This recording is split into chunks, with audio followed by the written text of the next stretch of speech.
चलो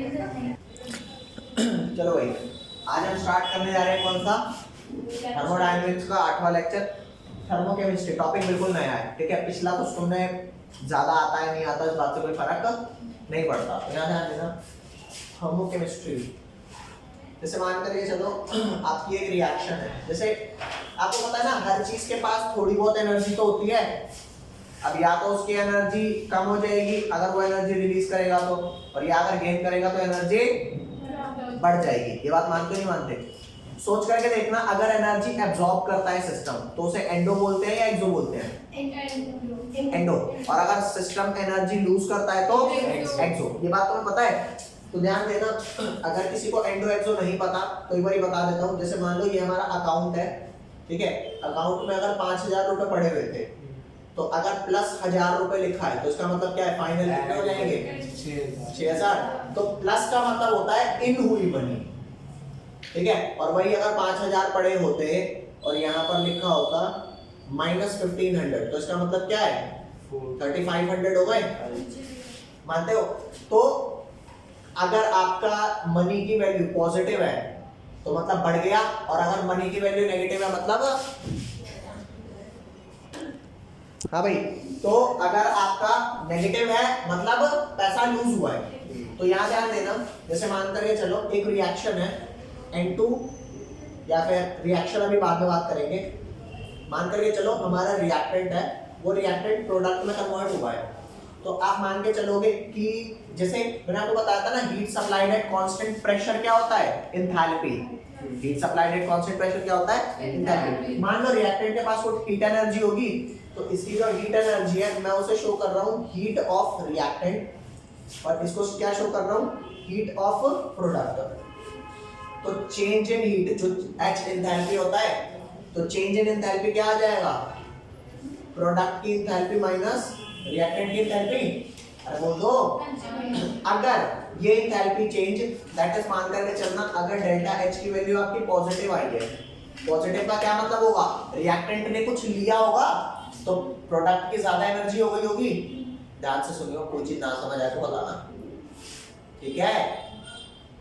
तो रिएक्टेंट ने अगर हीट ली होगी तो हीट ऑफ प्रोडक्ट ज्यादा हो गई होगी, रिएक्टेंट वाली कम होगी। तो प्रोडक्ट में से रिएक्टेंट की हीट माइनस करूंगा तो पॉजिटिव आएगा ना, बोलो। तो डेल्टा H की वैल्यू पॉजिटिव, मतलब कौन सा प्रोसेस है? एंडो करने। और अगर मैं कहूं कि डेल्टा H की वैल्यू प्रोडक्ट कम था, कम तो तभी होगा ना जब रिलीज करी होगी। तो अगर डेल्टा H की वैल्यू नेगेटिव आ रही है मतलब प्रोसेस कैसा है आपका? एक्सो। ये वाली बात समझ रहे हो? उसको जल्दी लिखो एक बार। चलो भैया ध्यान देना, अब इसी चीज को थोड़ा रिएक्शन पे अप्लाई करते हैं। मान लो आपको एक रिएक्शन है, कौन सी? N2 plus 3H2 gives 2NH3, ठीक है। तो अब हो सकता है कि रिएक्टेंट ने या तो एनर्जी गेन करी होगी प्रोडक्ट तक जाने के लिए, तो उस केस में मैं क्या बोलूंगा? एंडोथर्मिक रिएक्शन है। या तो रिएक्टेंट से प्रोडक्ट में जाने के लिए रिलीज करी होगी, ठीक है। तो कैसे पता लगाते हैं? मान करके चलो यहाँ पर ये नाइट्रोजन है, नाइट्रोजन की कुछ क्या होगी? एंथैल्पी होगी। अरे हीट एनर्जी कुछ तो होगी ना नाइट्रोजन पे, तो इसे लिखूंगा हीट एनर्जी ऑफ नाइट्रोजन। और इसकी भी कुछ होगी, ये हो गया हीट एनर्जी ऑफ हाइड्रोजन। और उसने गेन करा होगा या लूज करा होगा, फाइनली क्या हो जाएगा? Heat energy of ammonia. तो अब अगर आप चेंज इन एंथैल्पी निकालते हो, मान लो इस रिएक्शन का, डेल्टा H के बीच में R लिख दिया। R मतलब क्या हो गया? रिएक्शन, ठीक है। तो अगर आपने डेल्टा H के बीच में यहाँ पर R लिख दिया, तो अब आप क्या निकालना चाहते हो? आपके जितने प्रोडक्ट्स हैं आप उन सबकी एंथैल्पीज को प्लस कर लेना। अरे फिलहाल कितने हैं? यहाँ पे सारे कितने रिएक्टेंट है? 2 है ना, तो इनकी भी एंथैल्पीज को प्लस कर लेंगे। तो इसे ऐसे शो करते हैं कि ये साइन होता है सिग्मा का। सिग्मा साइन कहता है कि सम कर दो। किसका सम कर दो? सम कर दो enthalpies of all the product, ठीक है। और यहाँ पे सम कर दो किसका? Enthalpies of all the reactant, और उसको क्या कर दो? माइनस। तो अगर प्रोडक्ट माइनस रिएक्टेंट नेगेटिव आया तो एक्सो, पॉजिटिव आया तो एंडो। समझ गए? तो यहाँ ध्यान देना, sum of enthalpies of all the product क्या हो जाएगा भाई? एंथैल्पी यहाँ पे अमोनिया की ही है और तो किसी की है नहीं, लेकिन क्योंकि एक नहीं 2 अमोनिया है तो 2 से मल्टीप्लाई करूंगा। अरे बोलो, तो यहाँ पर मैं इसे यूं लिखूंगा 2 मल्टीप्लाई में एंथैल्पी ऑफ अमोनिया माइनस क्या enthalpy of nitrogen plus 3 into में एंथैल्पी ऑफ हाइड्रोजन। जब इन दोनों को प्लस करके इस वाले में से माइनस करूंगा तो डेल्टा एच आ नहीं जाएगा? अरे बोलो, तो जो वैल्यू आएगी वो इस रिएक्शन की एंथैल्पी ऑफ रिएक्शन करके मैं यहाँ पे मेंशन कर दूंगा कि हाँ भाई सॉल्व होकर के -92.7 किलो जूल आई है। मतलब क्या मतलब हो गया कि जब ये यहाँ से यहाँ कन्वर्ट हुआ तो -92.7 मतलब 92.7 किलो जूल एनर्जी उसने लूज करी। ये बात समझ आ रही है नहीं आ रही? कोई भी छोटा सा डाउट अगर यहाँ से यहाँ तक में दिक्कत है तो मेरे को बता दो, जल्दी देखो। देख भाई यहाँ पे मैंने डेल्टा आर एच लिखा है, इसका मतलब क्या है? Enthalpy of reaction, enthalpy change of यहाँ से यहाँ आने में इतना रिलीज हो गया। इनिशियल कितना था आई डोंट केयर, फाइनल कितना हुआ आई डोंट केयर, इतना लॉस हो गया। हाँ मैं लॉस और गेन केयर करता हूँ बस, ध्यान देना। यहाँ पे कह रहा है कि इसको हम क्या रीड करते हैं? इसको हम रीड करते हैं एंथैल्पी चेंज ऑफ रिएक्शन, ठीक है। लेकिन वही अगर मान ले यूं लिखा हो ना, वो तो डेल्टा आर एच लिखा है ना, अगर यूं लिखा हो मान लो डेल्टा आर एच और यहाँ पे नॉट लगाओ, अरे डेल्टा आर एच नॉट, तो ये नॉट रिप्रेजेंट करता है स्टैंडर्ड को। नहीं लगा तो एंथैल्पी चेंज ऑफ रिएक्शन, लग गया standard enthalpy change of reaction. समझ गए? तो लिखो बेटा इसको जल्दी से। ये क्या हो गया? ये आपका बताता है स्टैंडर्ड को। तो अभी फिलहाल ये पूरा किसको बताएगा? Standard enthalpy change of reaction. Okay, अब आप कहोगे यार ये फर्क क्या है सिर्फ एंथैल्पी चेंज में और स्टैंडर्ड एंथैल्पी चेंज में? फर्क समझाता हूं। फर्क है स्टैंडर्ड स्टेट का। जैसे आप कपड़ा लाओ और आप ब्रांडेड कपड़ा लाओ, क्या फर्क है? कहीं ना कहीं ड्यूरेबिलिटी का फर्क होगा, नहीं होगा? जो लोकल होगा वो फट जाएगा जल्दी और ब्रांड वाला थोड़ा सा टिकेगा। तो वही वाली चीज है। अगर आप नॉर्मल एंथैल्पी निकाल रहे हो ना, तो मुझे नहीं पता यहाँ पे जो रिएक्टेंट्स एंड प्रोडक्ट्स थे ये अपनी कौन सी स्टेट में प्रेजेंट हैं, ठीक है। जैसे मैं आपसे पानी आप पूछूं कि पानी की स्टैंडर्ड स्टेट बताओ क्या होती है? सॉलिड, लिक्विड या गैस? लिक्विड। और हाइड्रोजन की? गैस। O2 की? गैस। ओके। प्लास्टिक की? सॉलिड। समझ रहे हो ना? तो कोई चीज नॉर्मल टेम्परेचर पर, नॉर्मल जो जैसा बाहर हमारा प्रेशर है 1 atm पर एटमॉस्फेयर प्रेशर होता है, तो उस पे कोई सब्सटेंस किस स्टेट में मिलता है, इसे हम क्या बोलते हैं? Standard state. और जब सारे रिएक्टेंट एंड सारे प्रोडक्ट अपनी स्टैंडर्ड स्टेट में होंगे तब जो एंथैल्पी आएगी उसे मैं क्या बोलूंगा? Standard enthalpy. Is that clear? Nice. तो यहां पर लिखना what do we mean by standard state? Question. देख भाई यहाँ पर अगर मैं कहता हूँ कि standard enthalpy change of reaction कब निकलती है? जब all the reactants and products are present in their standard state. यहाँ पर लिखना है, यहाँ पर आप स्टार बना के लिख सकते हो, क्वेश्चन बाद में लिखवाता हूँ। यहाँ पे स्टार बना के लिखोगे क्या कि स्टैंडर्ड एंथैल्पी चेंज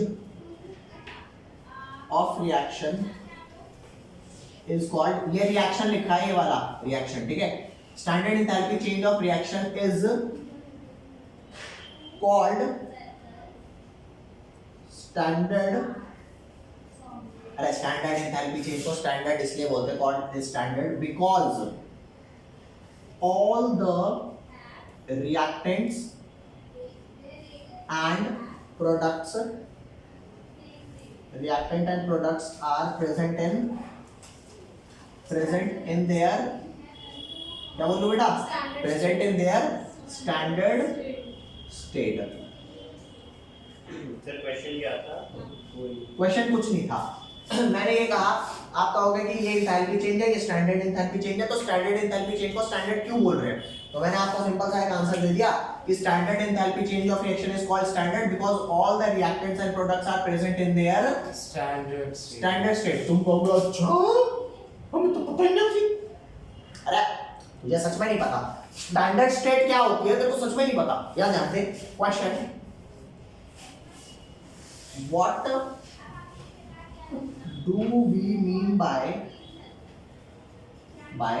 स्टैंडर्ड को मैं एसटीडी लिख दूं, standard state of any reactant और प्रोडक्ट, किसी भी रिएक्टेंट या प्रोडक्ट के स्टैंडर्ड स्टेट से हम क्या समझते हैं। तो लिखो भाई answer,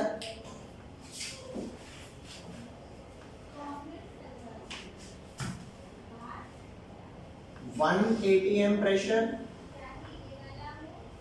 1 atm pressure and 298 Kelvin temperature, ठीक है, 1 atm pressure and 298 Kelvin temperature, ठीक है, यहाँ लिख लेना at 1 atm pressure and 298 Kelvin temperature,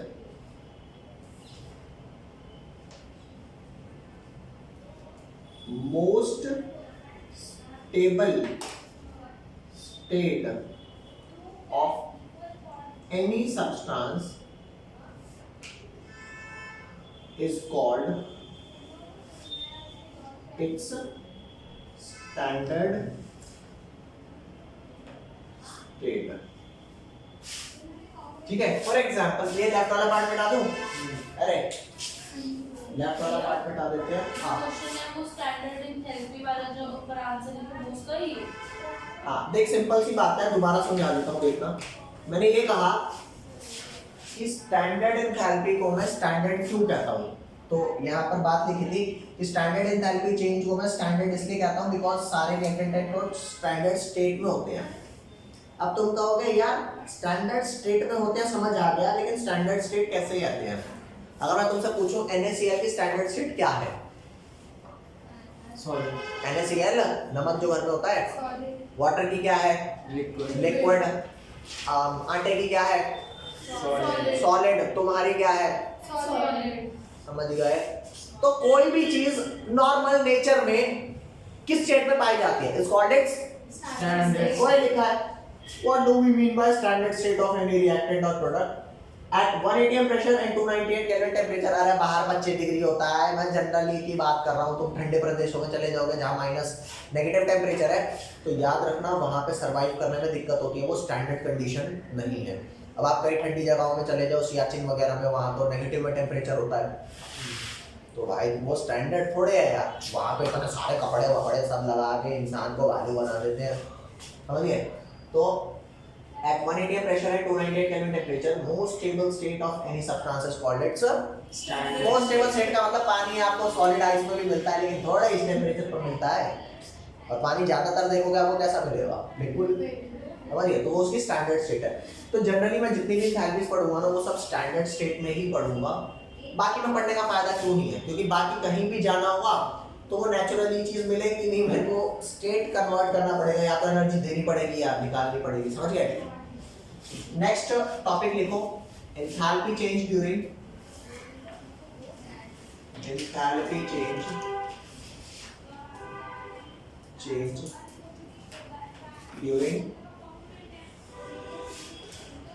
phase transformation,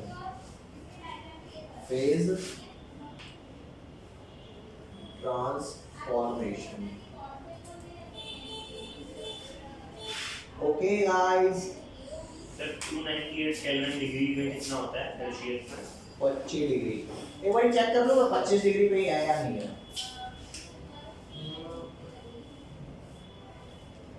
हाँ सही है, सही लिखा है इन्होंने ना 1 atm ना लिख करके क्या लिखा हुआ है 1 बार लिखा हुआ है। क्या लिखा है भाई 1 बार।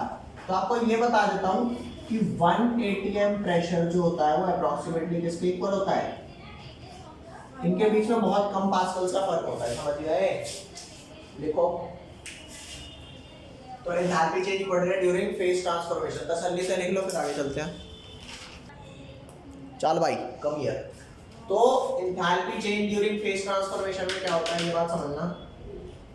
जैसे अगर मैं तुम्हें कहूँ वाटर, फेज का मतलब यहाँ फिलहाल समझ रहे हो क्या है, फेज का मतलब यहाँ स्टेट है, ठीक है, मान ले वाटर तेरा लिक्विड स्टेट में है, if you want to convert it into vapours तो एनर्जी दोगे या मिलेगी? एंड ऑफ प्रोसेस है जो है लिक्विड से वेपर में जाना है, एनर्जी देंगे, एनर्जी देनी पड़ेगी ना, तो इसकी एंथैल्पी चेंज पॉजिटिव आएगी नेगेटिव आएगी? पॉजिटिव, पॉजिटिव, क्योंकि देनी पड़ेगी, देना पॉजिटिव होता है। तो यहाँ पर ध्यान देना, इसकी एंथैल्पी चेंज को बोलूंगा डेल्टा एच और बीच में प्रोसेस लिख दूंगा। लिक्विड से वेपर में जाने का क्या होता है प्रोसेस? वेपोराइजेशन। इवेपोरेशन डिफरेंट होता है, वेपोराइजेशन अलग होता है। तो इसे बोलेंगे, यहाँ पे नॉट लगा दिया, तो जो भी वैल्यू होगी I am not going in the value section, ठीक है। इसको मैं क्या रीड करूंगा? स्टैंडर्ड डेल्टा एच को एंथैल्पी चेंज ऑफ वेपोराइजेशन। तो ये आपका हो गया standard enthalpy change of vaporisation, हाँ। और इसके एंथैल्पी चेंज ऑफ वेपोराइजेशन जो वैल्यू आएगी वो ऑब्वियस सी बात है पॉजिटिव ही आएगी, क्योंकि एंडो प्रोसेस है। तो बोल दो, टर्न कर दे इसको, ठीक है। भाई मान ले अगर ये लिखा होता है H2O सॉलिड से H2O वेपर जाते, तो सॉलिड से वेपर डायरेक्ट जाने के प्रोसेस को क्या बोलते हैं? Standard enthalpy change of sublimation का SUB, सब्लिमेशन का SUB। अब ये बात बताना मेरे को, बम बोले, हाँ, standard enthalpy change of sublimation. अच्छा हाँ, एक चीज और, जैसे ये लिखा है ना standard enthalpy change of sublimation, यहाँ लिख दिया, एक्चुअल तो ये है, एक्चुअल रिप्रेजेंटेशन ये है, लेकिन एक ना मार्केट में चल रही है कौन सी? डेल्टा एच, यहां प्रोसेस लिख देते हैं, समझ गए? अरे बोलो, जैसे आई के आगे शेल लगता है, लेकिन आजकल लोग आई के आगे विल भी लगा रहे हैं, कोई कंप्लेंट थोड़े कर रहा है, इसको नहीं आती ग्रामर, आई के आगे तो शेल लगता है, नंबर हमेशा थोड़ी लगता है, हमेशा ही लगता है आई के आगे शेल। आई विल गो बोले भाई क्या तो रहा हूं, ये ट्रेंड चेंज हुआ है पिछले 10 सालों में, इसलिए अब तुम ये बोल रहे हो। पहले आई और वी के साथ शेल लगा करता था, वरना तुम मेरे को शेल और विल का यूज बता दे। हाँ, विल होता है कि मैं भी काम करूंगा, और शैल होता है कि प्रेडिक्टेड है कि भी श्योर नहीं है काम करूंगा, जैसा होता है करना चाहिए, शैल मतलब यू शायद पूछने के लिए होता है कि तुम्हें करना चाहिए। अच्छा, वो क्या है ना, मेरी इंग्लिश नाशपेटी है, एडिटर कट। नहीं कोई एडिटर कट नहीं, मेरी इंग्लिश नाशपेटी, ठीक है। मैं एडमिट करता हूँ इस बात को, इंग्लिश में मेरे से गलती हो सकती है, लेकिन मार्केट में फिलहाल ये वाली रिप्रेजेंटेशन चल रही है, स्कूल में नंबर नहीं कटेंगे, ठीक है। एक्चुअल ये है कि डेल्टा और एच के बीच के स्पेस में आपको लिखना है, हाँ, समझ गए? दोनों लिखेंगे तो चलेगा? तो वो मार्केट नहीं, कोई भी एक लिखो, अरे मतलब दोनों कोई एक लिखेंगे। हाँ कोई एक लिखोगे तो चलेगा, ठीक है। चलो भाई जल्दी लिखो। और अगर कोई कहता है इसकी डेफिनेशन, तो डेफिनेशन मैं आपको बता देता हूँ इसकी क्या है। ये राइट पोर्शन मिटा दूं? तो भाई यहाँ ध्यान देना, जो standard enthalpy change of vaporisation है ना, इसकी डेफिनेशन क्या होगी? क्योंकि हम ये कह रहे हैं कि यहाँ पे 1 मोल वाटर है, 1 मोल वेपर है, वाटर वेपर, तो इसको कन्वर्ट करने में कितनी एनर्जी रिक्वायर्ड है और स्टैंडर्ड टेम्परेचर प्रेशर पे। तो देखो, amount of heat required to vaporise 1 mole of liquid, अरे कोई सारी जरूरी थोड़े वाटर है, 1 मोल अमोनिया हो गया, 1 मोल कोई अदर लिक्विड हो गया, HCl हो गया। तो amount of heat required at constant temperature and under standard pressure, pressure standard बता दिया, called standard enthalpy of vaporisation, या फिर क्योंकि 1 मोल है ना, मोलर एंथैल्पी। अरे कोई भी चीज 1 मोल के लिए क्या कहलाती है? Molar enthalpy of vaporisation. अब अगर मैं आपको बताऊं तो थोड़ा सा लेफ्ट राइट हो सकता है, पेज नंबर 171 एंड 172, ठीक है, इन एनसीईआरटी, मेरी बात ध्यान से सुनो, पेज नंबर 171 172 इन एनसीईआरटी पर आपको कौन कौन सी दे रखी है? वाटर सॉलिड से लिक्विड जाने की भी दे रखी है, ठीक है, और लिक्विड से वेपर वाली मैंने करा दी, और सॉलिड से डायरेक्टली वेपर जाने की भी दे रखी है। अरे समझ गए, ये भी दे रखी है, इनकी डेफिनेशन आपको लिखनी है, इनकी डेफिनेशन लिखनी है फ्रॉम NCERT। हाँ from book. Okay guys, is that clear? करवाओ जल्दी लिखो इससे, आगे चल रहे हैं। The next topic is guys standard enthalpy of formation. इसको कैसे शो करते हैं ये मैं बता देता हूँ कैसे शो करते हैं, याद है हम लोग ये ऐसे शो करते हैं डेल्टा एच और फॉर्मेशन का एफ या डाल दिया या नॉट डाल दिया, तो ये इसकी रिप्रेजेंटेशन है। ठीक है, अब ये कहते किसे हैं ये बात आपको समझा देता हूँ। ठीक है, डेफिनेशन बाद में देखेंगे, पहले प्रोसेस समझो। तुम्हें ये बात पता है कि जैसे एटम जब कंबाइन होते हैं तो मॉलिक्यूल बनते हैं, मानते हो? अरे मानते, atom combines to form molecule, ये सारे बच्चे मानते हो? ठीक है, और मॉलिक्यूल जो होते हैं वो दो अलग अलग टाइप के होते हैं। या तो हो सकता है सेम एलिमेंट जॉइन होकर मॉलिक्यूल बनाए, जैसे O2 H2 Cl2 O3 P4 S8, समझ गए? या अलग अलग बनाए H2O CO2 H2 SO4 HNO3, समझ गए? तो इसके आगे देखता हूँ, ये लेफ्ट वाला पार्ट मिटा दूं, हैं लेफ्ट।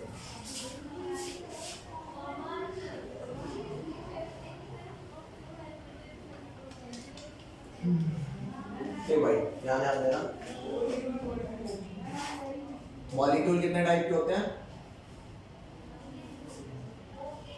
यहाँ होता है molecule of element, molecule of element, और एक क्या होता है मॉलिक्यूल ऑफ कंपाउंड। ये वो होता है जो सेम से बनते हैं, O2 H2 O3 P4 S8, है ना? सेम एलिमेंट्स और ये अलग अलग से H2O CO2 H2 SO4, तो इनको बोलते हैं मॉलिक्यूल ऑफ कंपाउंड। तो इन्हें फिलहाल अभी मैं वर्ड यूज करूंगा कॉन्स्टिट्यूएंट एलिमेंट से बने मॉलिक्यूल। मॉलिक्यूल मेड फ्रॉम, क्या बोलूंगा इन्हें? Molecule made from constituent element. Element को ELT लिख दूं एब्रीवेट करके, एलिमेंट ELT, यहाँ लिख देता हूँ ELT एलिमेंट। ठीक है भाई, अब याद है हम लोग ये जो CaCO3 मैं यहाँ पे बना रहा हूँ CaCO3, जो ये CaCO3 बना, अगर वो मान लो CaO प्लस CO2 से बनेगा, तो क्या ये CaCO3 अपना कॉन्स्टिट्यूएंट एलिमेंट से बना है? बोलो, कॉन्स्टिट्यूएंट एलिमेंट से बना है, मॉलिक्यूल ऑफ एलिमेंट से या मॉलिक्यूल ऑफ कंपाउंड से? मॉलिक्यूल ऑफ कंपाउंड से। तो इस रिएक्शन की कुछ तो एंथैल्पी निकल के आएगी ना बेटा? अरे H of product minus H of all the reactant, कुछ तो एंथैल्पी निकल के आएगी। तो इसकी जो एंथैल्पी होगी वो मैं एंथैल्पी ऑफ फॉर्मेशन, अरे enthalpy of formation of CaCO3 नहीं बोलूंगा। वो समझ मेरी बात है, समझना? इस रिएक्शन की enthalpy of product minus enthalpy of reactant कुछ वैल्यू आएगी ना? तो ये दोनों मिलकर CaCO3 तो बना रहे हैं, तो इस रिएक्शन की कुछ एंथैल्पी की वैल्यू आएगी। तो इसकी जो एंथैल्पी की वैल्यू होगी, क्या मैं उसे फॉर्मेशन एंथैल्पी ऑफ CaCO3 बोलूं? नहीं बोलूं। क्यों नहीं बोलूं?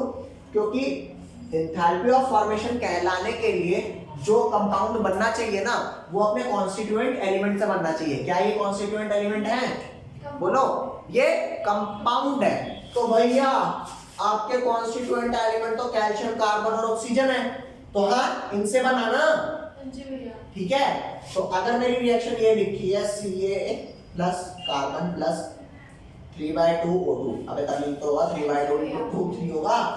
तो ये जो बनेगा ना CaCO3, इसकी जो एंथैल्पी आएगी रिएक्शन की, उसको मैं बोलूंगा एंथैल्पी ऑफ फॉर्मेशन ऑफ क्या?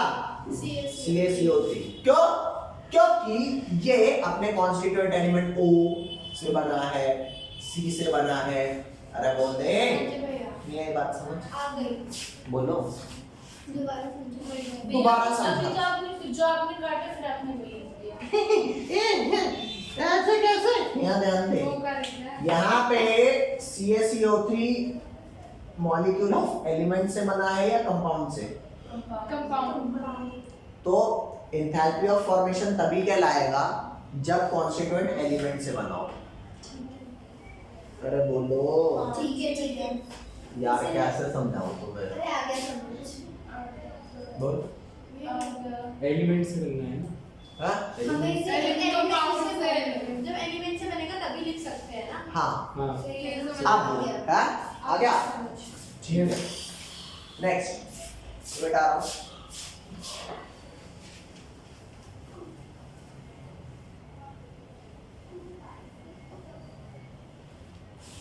मान करके चलो, मान के चलो ये डेल्टा RH के बाद क्या है? H2 plus Cl2 gives 2HCl।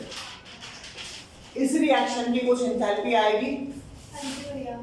क्या? इस रिएक्शन की एंथैल्पी को मैं enthalpy of formation of HCl बोलूं?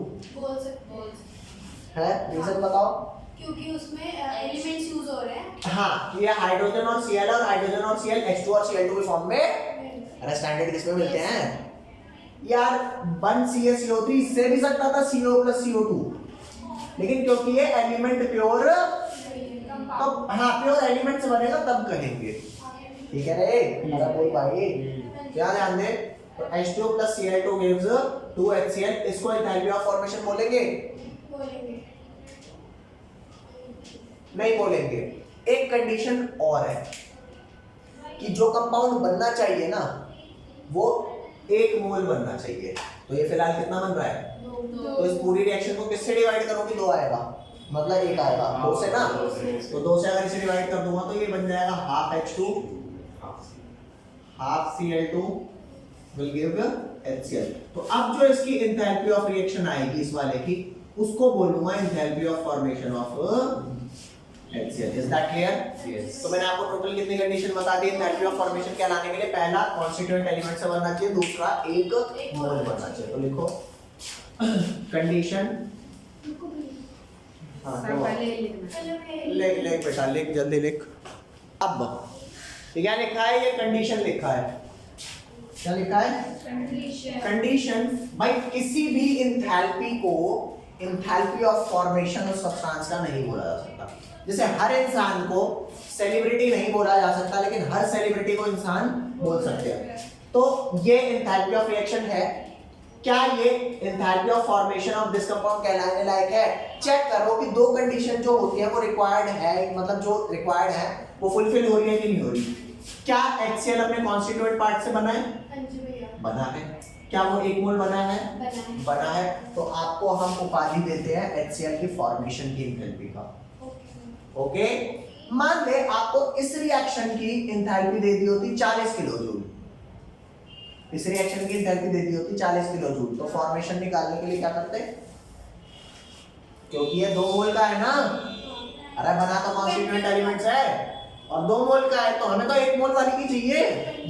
तो 40 थी, 40 का आधा कर देते 20, अरे तब तो आती इसकी। अरे बोलो, यही बात समझ, मना कर दो। मैंने क्या कहा? इसकी ये एक कंडीशन तो फुलफिल कर रहा है ना कॉन्स्टिट्यूएंट एलिमेंट वाली है, लेकिन क्योंकि 1 मोल नहीं बना इसलिए मैं इसकी एंथैल्पी को एंथैल्पी ऑफ फॉर्मेशन नहीं बोलूंगा।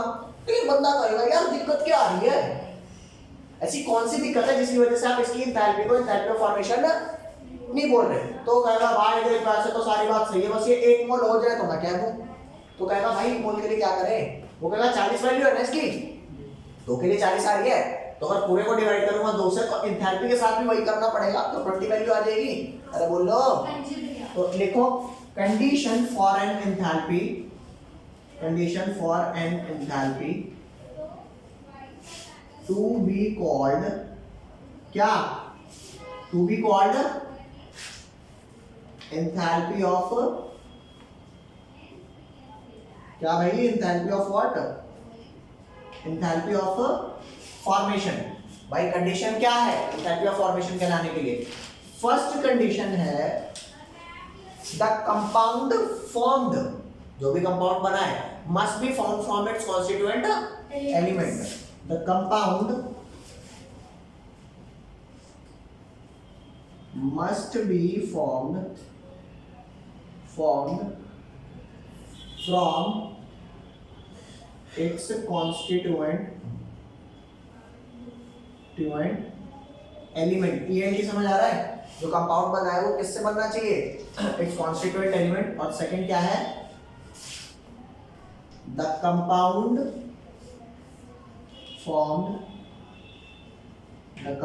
फॉर्म्ड मस्ट बी, कितना होना चाहिए? 1 मोल। तो अगर ये दो कंडीशन मीट हो गई तो मैं उसकी एंथैल्पी को क्या बोल दूंगा? उसकी एंथैल्पी ऑफ फॉर्मेशन। जल्दी लिखो उसे। हो गया भैया। अगला ले भाई, अगली हेडिंग क्या डलेगी? थर्मो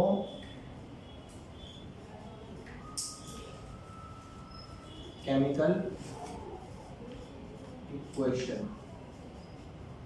थर्मोकेमिकल इक्वेशन का क्या मतलब होता है ये समझाता हूँ। क्या जान लो, जैसे मान करके चलो कोई एक रिएक्शन लिखती है, ठीक है, ये लिखा N2 plus 3H2 gives 2NH3, ठीक है।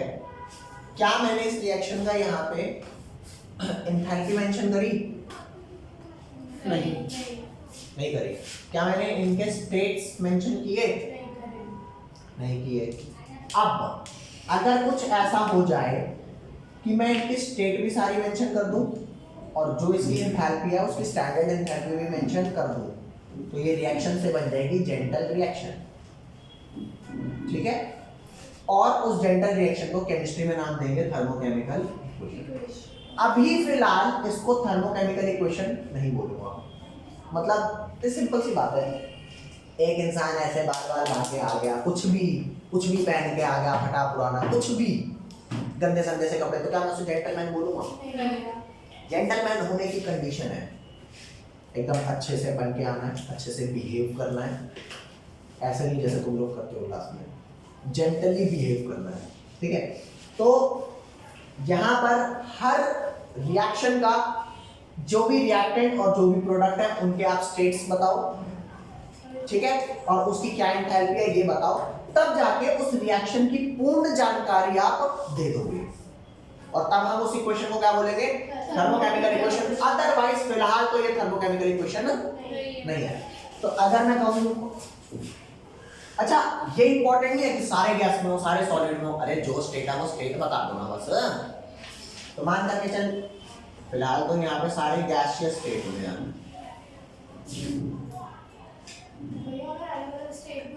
तो भी थर्मोकेमिकल इक्वेशन कहलाएगी। हमने सिर्फ ये बोला है कि उनकी स्टेट मेंशन करनी है, सिर्फ गैस या सिर्फ सॉलिड मेंशन करना है, मैंने ऐसा नहीं बोला, ठीक है। और इसकी एंथैल्पी सपोज XYZ कुछ भी है, this enthalpy of reaction -92.7 kilojoule per mole, मान लीजिए वैल्यू अगर इसकी एग्जिस्ट करती है, मुझे नहीं पता ये इसकी वैल्यू है या नहीं, तो इसको मैं बोलूंगा you are a thermochemical equation. समझ गए? व्हाई? क्योंकि इसकी स्टेट मेंशन कर दी, इसकी वैल्यू मेंशन कर दी।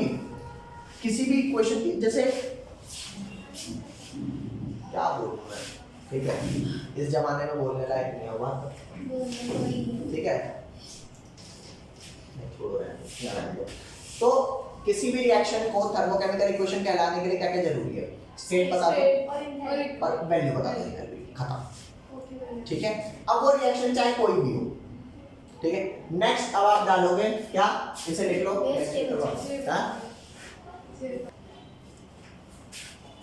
फॉर अ केमिकल रिएक्शन, ध्यान देना भाई, फॉर अ केमिकल रिएक्शन, चालू हुई, हाँ, for a chemical reaction to be called a thermochemical equation, क्या? अ थर्मोकेमिकल इक्वेशन, इक्वेशन को EQ की पावर है लिख रहा हूं, इक्वेशन, ठीक है। इट मस्ट हैव, ठीक है, इट मस्ट हैव, नहीं, हाँ, it must be mention with It's किसकी value? It's enthalpy change and state, that is solid, liquid or gas. It must be mentioned with enthalpy change and state of all the reactants and products. Is that clear? Yes. Clear भैया? Next लिखो. Wait, भैया.